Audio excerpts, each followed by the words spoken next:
reality. Flowing now, I'll give up everything. Daunting life, if I could see my dreams, make things right, 'cause I'll do anything.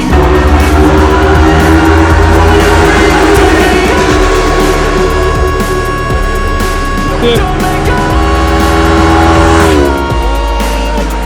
I'll make things right, 'cause I'll do anything to make what I want a reality.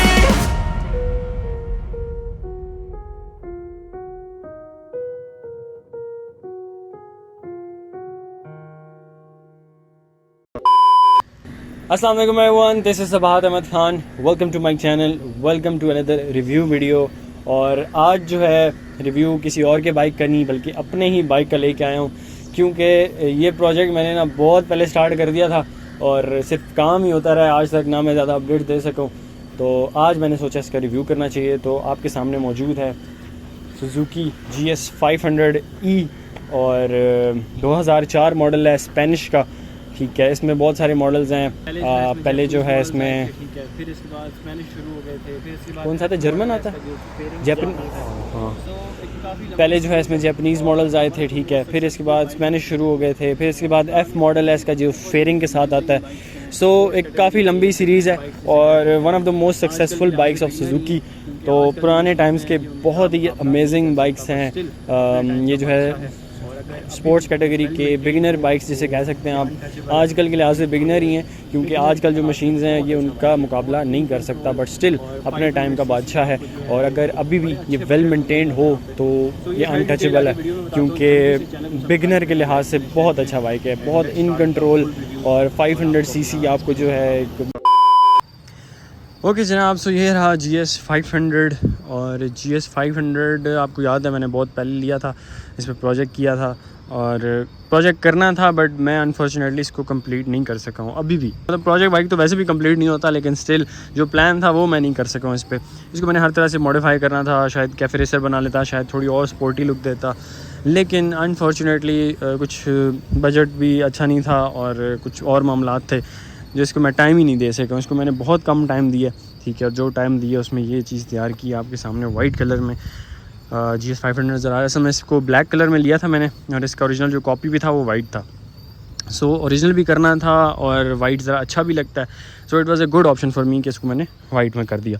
सो जब से मैंने लिया इस पर काम ही करवा रहा था मैं। ठीक है, और इसके काम में ज़्यादा टाइम लगता है, क्योंकि अगर आप किसी भी मैकेनिक के पास जाते हैं तो वो एटलीस्ट 3-4 दिन एक काम किसके लगाता ही लगाता है। सो अपने जो मैकेनिक के हाबिल भाई हैं उनको मैंने दिया था कुछ अर्सा, तो वो ऑब्वियसली और काम करते हैं, तो इसको पूरा टाइम देना पड़ता है हर चीज़ खोल के। मतलब छोटे पार्ट्स नहीं है, बड़े पार्ट्स हैं, तो टाइम बहुत लगता है। सो इस वजह से मेरे प्रोजेक्ट को लंबा टाइम हो गया कि यार करते करते करते मुझे तब याद भी नहीं कितने अर्सा पहले मैंने लिया था। ऑलमोस्ट 4 से 5 मंथ से ज़्यादा हो गए। पल्स देखें यार, पल्स भी नज़र आते हैं। सो मेंटेनेंस की बात करूँ तो आपको ये बात बता दूँ कि मुझे काफ़ी सारे मैसेज आते हैं कि यार ये बाइक लेना चाहिए, नहीं लेना चाहिए, कैसा बाइक है। Obviously 500 CC with in a budget of 5 to 6 lakhs 7 lakhs अच्छी कंडीशन में, कम से कम 3 लाख का ख़राब कंडीशन में। ठीक है, तो एक बहुत ही अच्छा ऑप्शन 500 सीसी में आपको मिलता है GS 500 का। तो लोग जाते हैं और फिर पूछते हैं कि यार ये कैसा बाइक है। तो मैंने जब लिया था मुझे कुछ आइडिया नहीं था इस बाइक का, मैंने जस्ट चलाया था, दोस्त के पास था और मैं इसका दीवाना हो गया था कि भाई क्या पुल है। क्योंकि मैं YBR और CB और KPR वगैरह चलाता रहा हूँ, तो बहुत ही डिफरेंट एक्सपीरियंस था। और भाई इसकी जो टॉर्क है ना उसका कोई मैच नहीं है। सो ऑलमोस्ट जो है ना 40 के अराउंड इसकी हॉर्स पावर है, 40 to 45, और टॉर्क भी इतनी है, कोई 30 से अबव ही है। So this bike was all about torque. और जब मैंने चलाया तो भाई मैंने कहा यही लेना है और कुछ लेना ही नहीं है। मैंने इसके बारे में सोचा ही नहीं कि यार इसकी जो मेंटेनेंस है या इसके काम होंगे वो किस तरह करूँगा। तो मैं तो प्रोजेक्ट के लिहाज से मैंने सोचा बड़ा प्यारा सा बना कि ये वो। तो ये मैं बता दूं कि अगर आप थोड़ी हल्की कंडीशन में बाइक लेते हैं तो आपकी जेब में 2 से 2.5 लाख रुपया होना चाहिए। ठीक है, जस्ट फॉर द मॉडिफिकेशन, और अगर इंजन का काम कोई निकल आता है। सो वैसे तो कहते हैं कि इसका इंजन का काम अगर निकले तो आप इसका इंजन स्वैप ही करें, क्योंकि जितने का इसका रीबिल्ड होता है इंजन, जिसका मतलब कि फ़ायदा कोई नहीं है, ठीक है, परफॉर्मेंस वो नहीं रहती, उससे अच्छा आप इंजन स्वैप करें इसका अगर आपको मिलता है, that is a better option. और बाकी जो मेंटेनेंस है, जैसे ट्यूनिंग वगैरह, इसकी ट्यूनिंग का क्या होता है, इसके कार्बोरेटर्स हैं वो खोल के सिंक करने होते हैं, तो उसके जो हैं आपको मैकेनिक्स बताएंगे कि यार 6,000 ले लेंगे, 10,000 ले लेंगे, इतना बड़ा काम नहीं है। इसका मेन कार्बोरेटर्स का होता है, कार्बोरेटर्स आपने सिंक कर दिए हैं क्योंकि ड्यूल सिलेंडर है, तो इसलिए जो है ना इसके दोनों कार्बोरेटर्स को सिंक करना होता है ताकि वो एक ही टाइम पे एक जैसा परफॉर्म करें। और ये प्रॉब्लम मैं फेस कर रहा था, मिसिंग कर रहा था बाइक, और मैंने जस्ट उनको सिंक किया and it was working really good. उसके अलावा ऑयल डलता है इसमें, ठीक है, मोटिल यूज़ कर लें, लिक्विड मोली डालें, थोड़ा सा एक्सपेंसिव पड़ता है ऑब्वियसली, 2.5 लीटर्स आता है इसमें, आपको 3 बॉटल्स देनी पड़ती हैं और 2 पूरी और एक जो है ना हाफ़ बॉटल आपको डालनी पड़ती है। सो ये इसकी मेंटेनेंस है, ठीक है। उसके अलावा मैंने जब लिया था तो मेरा वायरिंग का भी इशू निकल आया था, ठीक है, और मैं मॉडिफिकेशन पे उससे ध्यान नहीं दे सका हूँ, कभी मेरा मीटर उड़ा था तो कभी बैटरी उड़ रही थी, तो मैं उस चक्कर में काफ़ी ख्वार हुआ। तो वो वायरिंग का ये था कि रेक्टिफ़ायर मुझे लगाना पड़ा था। रेक्टिफ़ायर जो है मुझे तकरीबन कॉस्ट किया था 4,000 रुपये का। पहले हमने रिक्शे वाला भी ट्राई किया था जो कि बहुत सस्ता होता है, तो वो इतने काम का नहीं था। सो अब मुझे नहीं पता कि ये किसका लगा हुआ है, बट मेरे ख्याल से वो इसी तरह ही किसी 250 अबव सीसी का है। उसके बाद आ जाता है इसका एयर फ़िल्टर वगैरह। एयर फ़िल्टर जो है इसका आपको बताया जाएगा 6,000 से 18,000 तक ओरिजिनल और चाइना में। सो ये था कि मैंने जाके बनवा लिया था, तो वो काफ़ी सस्ता कॉस्ट करता है। तो ये है कि जो ओरिजिनल अगर डालते हैं तो वो फिर बहुत ही महंगे। और इसका ऑयल फ़िल्टर है वो भी इसी तरह 2,000-2,500 तक मैंने लिया था।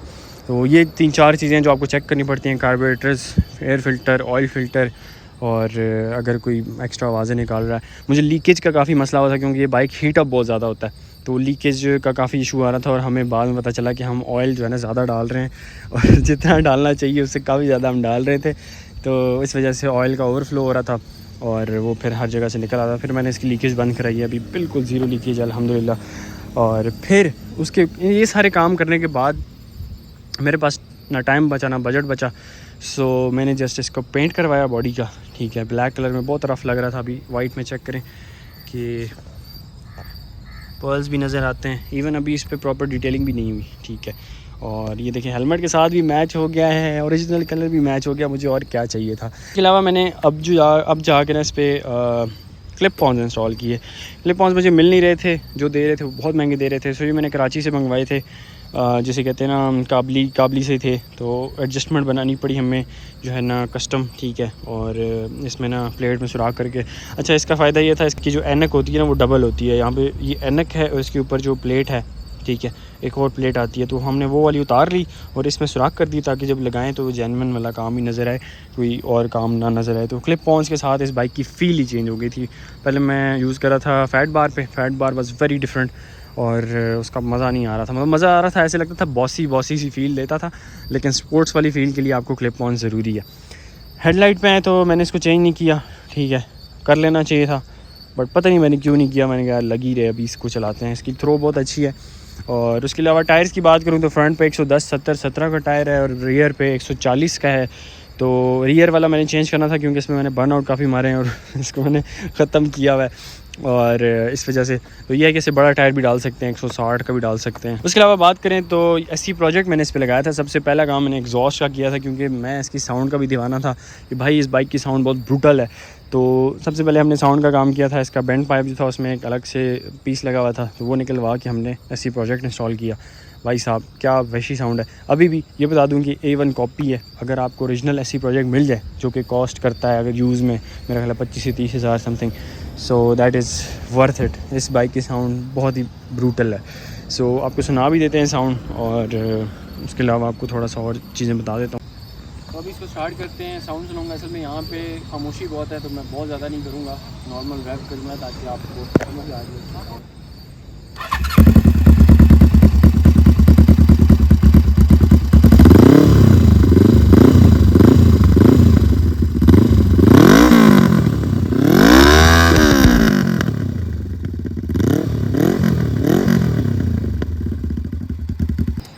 जी तो ये ओवरऑल चीज़ें थी बाइक की। इसमें इतना ज़्यादा कुछ है नहीं कि मैं आपको जो है ना मतलब बताता जाऊँ कि यार ये फ़ीचर है वो फ़ीचर है। इस बाइक को सिर्फ एंजॉय करना है, ले के राइड करना है, ठीक है। उसके बस पहले 2 गियर जो उसमें खींचे आप टॉप स्पीड का आप पूछेंगे तो टॉप स्पीड मैंने इस पर ट्राई नहीं की थी।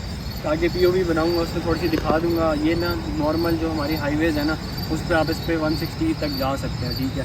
उसके ऊपर मैं नहीं कहूँ क्योंकि वो काफ़ी टाइम मांगता है। आगे से 160 के बाद ना काफ़ी लंबा लैप मांगता है कि 180 तक टच करे। तो लंबे रन के लिए बहुत लंबा ट्रैक चाहिए और मैं नहीं कर सकूँ क्योंकि हीटअप बहुत होता है। मुझे डर लगता है भाई कि इस पर रिस्क नहीं लेना। तो ये है कि इंशाल्लाह ट्राई ज़रूर करेंगे। एक मैं POV में ट्राई करूँगा थोड़ा सा लंबा रन लेने की। तो उसके अलावा बाइक अच्छा है, अगर आपको वेल मेंटेन मिल जाए कोई अच्छी कंडीशन में। थोड़ा सा एक्सपेंसिव पड़ेगा लेकिन वर्थ इट होता है क्योंकि सस्ता बाइक लेके भी आपने 1,00,000-2 लाख ऊपर लगाना है, तो महंगा बाइक लेके भी आपने जो है ना, महंगा बाइक लेके थोड़ी सी आपकी बचत हो जाती है, आप मॉडिफिकेशन कर सकते हैं। तो इसमें यह है कि थोड़ा बहुत खर्चा मैंने इस हवाले से किया। टायर्स भी मैंने नहीं किया, टायर्स लग सकते थे अच्छे। टेल में कट करवाना चाहता था, कैफे रेसर स्टाइल बनाना चाहता था, थोड़ा डिफरेंट करना चाह रहा था, बट ऑब्वियसली नहीं कर सकूँ।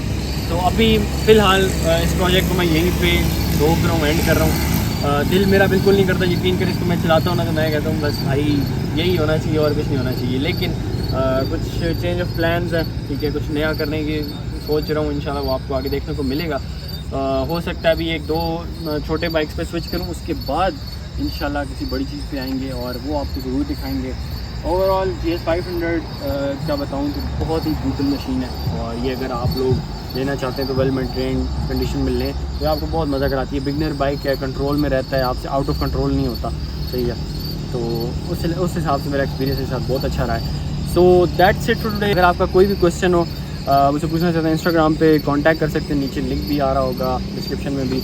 और हाँ, हमारे कैमरामैन को मत भूलिए, अहमद, जो कि हर रिव्यू जो है अहमद ने रिकॉर्ड किया है, ठीक है। उसमें शॉर्ट्स वगैरह जो होते हैं वो भी उसने रिकॉर्ड किए हैं। सो ज़रूर इसको फॉलो करें, बाइकर फ्रॉम पार्क, इंस्टा आ रहा होगा नीचे। और that's it for today. Thank you for watching. अपना फीडबैक शेयर करें, सब्सक्राइब करें चैनल को। अल्लाह हाफिज़। Damn, it's gonna be a long night. Yeah.